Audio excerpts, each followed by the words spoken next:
Hey everyone, and welcome back. You know how much we love to dive into trends, and Yeah. today we're going super deep into a world that's constantly moving. Ooh, I like that. The rise of digital nomad families. Right. We've got an excerpt from an article Hmm. called The Rise of the Digital Nomad Family, Embracing Life on the Road. Okay. And it is packed with insights into how families are making this unique lifestyle work. It's pretty fascinating. It's a big shift from the solo digital nomad Right. that we're kind of used to hearing about. Yeah, we typically think of, you know, single individuals or couples. Yeah.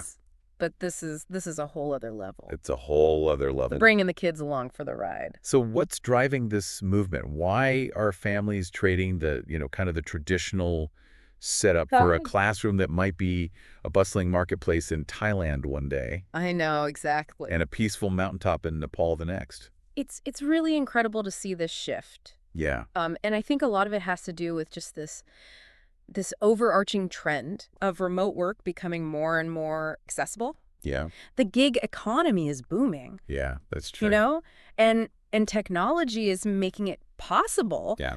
to earn a living from anywhere. Right. But it's not just about escaping the 9-to-5 grind. Yeah. The article highlights that it's also about this deeper desire Oh, to create a richer family life Yeah. filled with diverse experiences. I mean, who wouldn't want that for their family? Yay, and that's exactly what's so captivating about this trend. So instead of just reading about the Great Wall of China, Yeah, imagine your kids actually exploring it. that's the dream right there. That's what this is all about. Yeah, that's what world schooling is all about. So world schooling, it sounds amazing in theory. Yeah. How does it actually work? So there are a lot of different approaches that families take. Okay. But some of the common threads that the article brings up Mm. are things like online learning platforms like OutSchool, I heard that. where they have like all these different classes. Oh, And they're live and interactive, that's really cool. which is a big difference from just like pre-recorded online courses. Yeah. So it feels a little bit more like a classroom setting. That's cool. And then other families enroll their kids in accredited online schools that are Oh. specifically designed for traveling families. Oh, wow. So they're meeting certain academic standards. Yeah. And if they decide to, settle down later on, Yeah. it's easier for them to transition back into a traditional system. So there's some structure, Yeah, there's definitely structure. but also some flexibility. Exactly. And it's not all about screens. Okay, good. The article really emphasizes that hands-on learning is a huge part of this world schooling experience. I mean, it makes sense. Yeah, imagine a child learning about ancient civilizations. Yeah. While they're wandering through the ruins of Rome or practicing their Spanish Right. by bartering for souvenirs in a local market. Oh, I love it. It's turning every day into a field trip. That's the dream. That's the beauty of world schooling. But let's be real.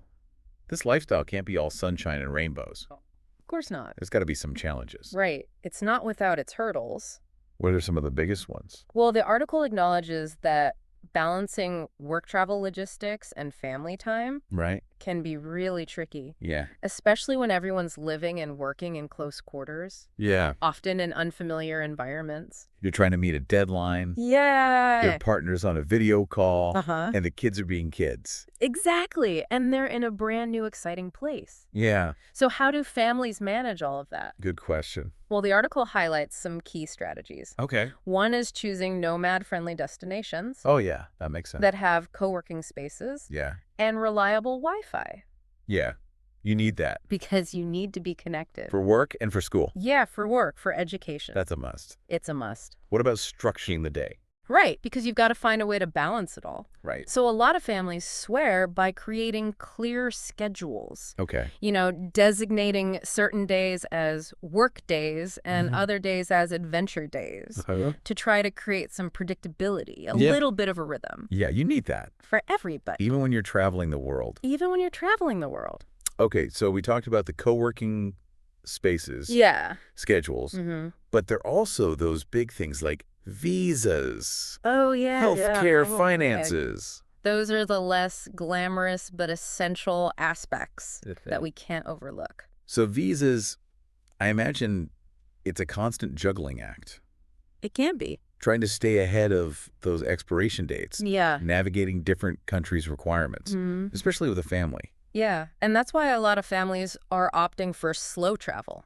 I've heard of that. where instead of hopping from one place to the next every few weeks, Okay. they'll spend several months in each location, allowing them to really immerse themselves Yeah, in the culture. and not be so stressed out about. Yeah, and minimize the visa runs. Yeah, no one wants to do that. Nobody wants to do that. Okay, so healthcare, that's got to be a top concern. Definitely a top priority. Especially when you're traveling with kids, Mm-hmm. you just never know Right. when you might need medical attention. So families are investing in international health insurance plans Okay. that provide coverage across multiple countries. Oh, smart. And others meticulously research local healthcare options in advance Okay. just to make sure they know where to go if they need it. Okay, that's really good. So it's all about being prepared and informed. Prepared. Yeah, just as you would if you were settling down in a new city, Right. but on a global scale. That makes sense. Okay, so what about the social side of things? Ooh. Yeah, good one. Because you're constantly moving. Right. How do kids develop friendships Yeah. and find a sense of community? They're not in school. It's a valid concern. Yeah. But what's interesting is that a lot of families are actively combating this Okay, Cal. by joining digital nomad networks, Okay. attending family-friendly meetups, Mm-hmm. and tapping into online communities Oh, yeah. to connect with others who share a similar lifestyle. So they're finding their tribe. Exactly. But their tribe is global. It spans continents. That's so cool. It is really cool. What about money? Ah, yes, the elephant in the room. Right. Traveling the world with a family can't be cheap. It can't. So it definitely requires careful planning, Hmm. budgeting, Yeah. and being really financially savvy. While living costs might be lower in certain countries, Right. you Mhm. still have travel expenses, Yeah. accommodation, schooling, Right. all of those things add up. So are there tools and resources? Yeah, a lot of families utilize budgeting apps Okay. and tracking tools. So they can stay on top of their finances. Yeah, exactly. Wow. So we've covered a lot of ground here. Yeah, we have. From the motivations and practicalities Mhm. to the challenges and the solutions. Right. But is this just a fleeting trend? That's the big question. Or are we witnessing a fundamental shift Mm-hmm. in how we view work, family, and education? I think that's something that we need to delve into further. Yeah, I think so too. Because the article hints that this might be more than just a fad. Okay. We're seeing growing acceptance Yeah. and even support for this lifestyle, Oh, real. with more and more countries introducing visas, Interesting. specifically designed for remote workers and their families. That's really interesting. So it's becoming easier, more accessible, Yeah. and more legitimate Right. in the eyes of governments and society. And technology is a big factor too. Yeah, technology is a huge driver. Educational platforms, remote work tools, healthcare access, All of it. all of it is evolving, Absolutely. making it more and more feasible Yeah. for families to embrace this mobile lifestyle. That's right. So it sounds like the digital nomad family isn't just a trend. Right. It's a potential glimpse into the future. Yeah, a future where work life and education are no longer bound by geography. That's exciting. It's very exciting. All right, so what does all of this mean for our listener? Well, I think it raises some interesting questions. Go.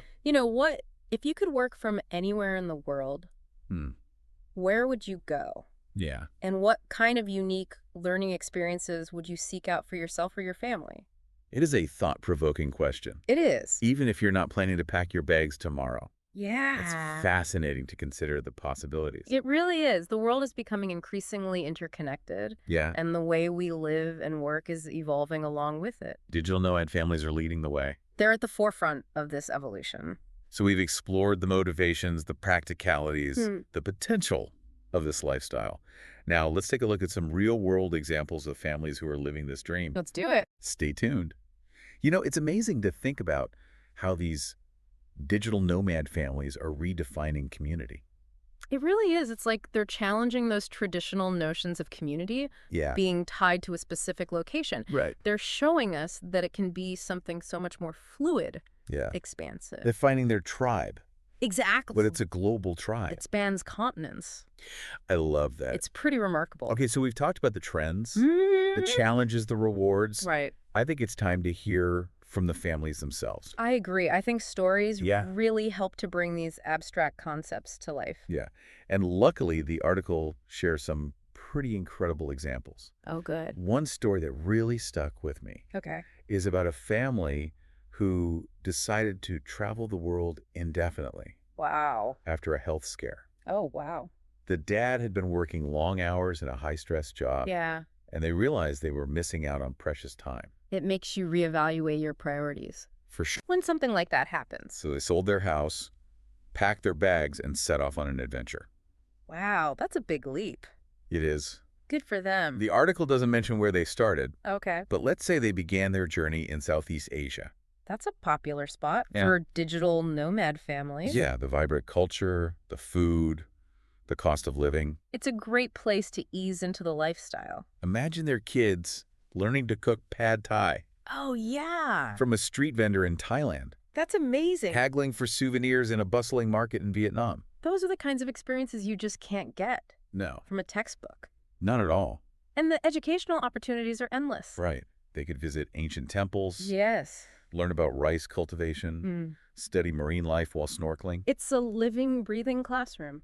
I love that. It's incredible. Okay, so they've had an amazing time in Southeast Asia. Yeah. What's next for this family? Europe, South America. Let's say they're drawn to Europe. The history, the culture.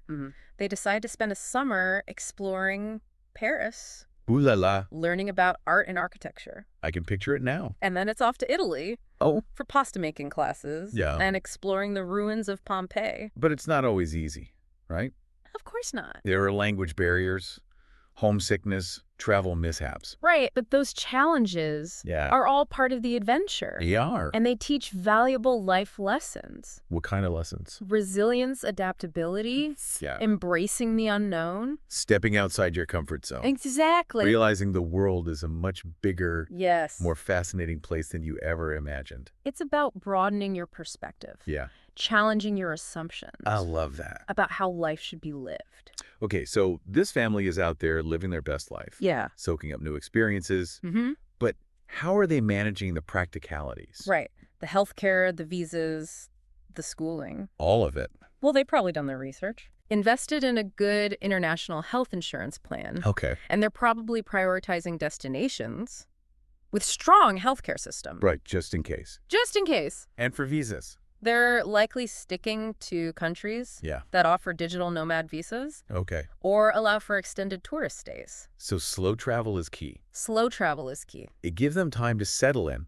Mm-hmm. experience a place deeply. Exactly. What about schooling? They might be using a mix of online platforms, Yeah. homeschooling resources, and experiential learning. So the world is their classroom. The world is their classroom. What about social connections? Right, because that's so important, It is. especially for kids. Yeah. Well, the article mentions that this family Yeah. actively seeks out other digital nomad families. Okay. They're part of online communities. Yeah. They attend local meetups. So they're finding those pockets of community. Exactly. Even when they're constantly on the move. Even when they're on the move. And those connections can be so valuable. Oh, they're invaluable. Okay, so we have that family. Yeah. The article highlights another family Okay. who've taken a slightly different approach. Oh, interesting. Tell me more. They've chosen to focus on a specific region Okay. or theme for their travels, Right. combining their passion for sustainable living with their desire to explore the world. I love that. Let's call them the eco-explorers. Okay. The eco-explorers. I like it. They're passionate about ecotourism, Mm, and they want to instill a deep respect for the environment in their children. that's wonderful. They might choose to spend a year traveling through Central and South America, Oh, wow. volunteering on organic farms, Yeah. learning about permaculture, exploring rainforests. Their kids could help build sustainable gardens, Yeah. learn about indigenous cultures, witness the beauty and fragility of our planet. It's a powerful way to instill a sense of responsibility It and environmental awareness. And imagine the connections they would make with local communities, Yeah. learning from their wisdom and traditions. It's about meaningful travel. Yeah. That makes a positive impact. It's not just about ticking off destinations. Yes, it is. It's about something much deeper. So we have the family prioritizing family time Right. after a health scare. Mm-hmm. We have the eco-explorers focused on sustainability. Yeah. Their stories are so different, Yeah. yet they both embody the spirit of adventure. This Absolutely. desire to create a fulfilling life for their families. It's inspiring to see how each family is shaping this lifestyle Yeah. to fit their own unique needs and values. Okay, we've journeyed with these families for a while now. We have. It's clear that this lifestyle can be incredibly rewarding, Mm-hmm. but it's not without its challenges. Right. Is this really a sustainable way to live in the long run? That's the million-dollar question. Let's explore that Okay. in our final segment. Stay with us. Mm-hmm. Okay, so we're back. And I think it's time to talk about the elephant in the room, Yeah. the long-term sustainability Right. of this lifestyle. Mm-hmm. It's all well and good for a year or two. Yeah. But what about 5, Yeah. 10, Exactly. even more years down the road? We need to be realistic. Yeah, what are some of those long-term challenges? Well, one that often comes up is educational continuity. Oh, yeah, that makes sense. World schooling is amazing, Yeah. but transitioning back into a traditional school system later on Right. could be tricky for some kids. Yeah, it's about making sure their education is recognized, Mm-hmm. that they can adapt Exactly. to that structure. And it's not just about academics either. Oh, right, of The course. social and emotional development of children Yeah. is a big consideration. Yeah, they're exposed to all these different cultures. Right. They're making friends along the way. But those friendships, Yeah, they're often fleeting. so how do they maintain Right. that sense of stability? It's a tough one. Yeah. It's a delicate balance. And what about family relationships? Oh, that's another big one. Living and working in close quarters 24/7 can put a strain Yeah. on even the strongest bonds. Absence makes the heart grow fonder, Right. Maybe a little space and time apart is healthy, even within a family. even within a family. Okay. And of course, there's the financial piece. Right. How sustainable is that? Yeah. Maintaining a steady income while you're on the move, Right. it can be tricky. Yeah. With those fluctuating exchange rates, Mm-hmm. adapting to new markets. You've got to be on top of it. So are there resources or strategies Yeah, absolutely. to help families navigate all of this? There's a growing network of support out there. Yeah. Online communities, Yeah. educational programs designed for nomadic kids, Wow. co-living spaces created with families in mind. Oh, that's great. It's all about finding your tribe. Tapping into that collective wisdom. Exactly. And we can't forget about the resilience Yeah. and adaptability Mhm. that these families develop. Right. They're constantly problem solving. Right. Embracing the unexpected. Those are valuable skills, Yeah, they are. no matter where life takes them. Okay, so we've talked about the families. Yeah. What about the impact Yeah. on the places they visit? Yeah. That's a really important consideration. Yeah. Is there a downside to all of this? There can be, especially in popular destinations. Yeah. There's the risk of driving up housing costs, Okay. straining local resources, Right. even contributing to a sense of displacement. So it's about being mindful, Yes, respecting local cultures, absolutely. contributing positively. Finding that balance Yeah. between experiencing a place authentically Hmm. and avoiding over-tourism. Okay, so that's where ethical considerations come into play. Right. It's not just about personal gain. Yeah. It's about being aware of your impact. Yeah. Am I contributing to this community Exactly. or am I just extracting from it? It's a great question to ask yourself. Yeah, it is. It sounds like a responsibility It is. to travel consciously, engage with local communities, Yeah, support local businesses. absolutely. So we've talked about some of the potential downsides, Mhm. but what about the benefits? Oh, there are definitely benefits too. Like what? Well, one of the most significant is economic. Okay. They're bringing in revenue to local businesses. Oh, good. Supporting the tourism industry. Right. Often investing in local initiatives. They're not just passing through. They're not just passing through. What about cultural exchange? Oh, that's huge. They're bringing new ideas, perspectives, skills. It's a two-way street. It is a two-way street. They're learning from the locals, Mm-hmm. and the locals are learning from them. It's a beautiful tapestry Yeah. of shared experiences and mutual understanding. So we've talked about a lot. Yeah, we have. What's the takeaway for our listener? Well, I think it boils down to this human desire Yeah. for connection, for adventure, for a life filled with purpose. I love that. And these digital nomad families are, in a way, pioneers of a new way of living and working. It's inspiring. It is inspiring. It's a reminder that there's no one right way to live. Absolutely not. The world is full of possibilities. And we have the power to create lives that align with our values. Beautifully said. Yeah. And that wraps up our deep dive into the world of digital nomad families. We hope you enjoyed it. We hope it sparked your curiosity, challenged your assumptions, and maybe even inspired you to reimagine what's possible. Until next time, keep exploring tech.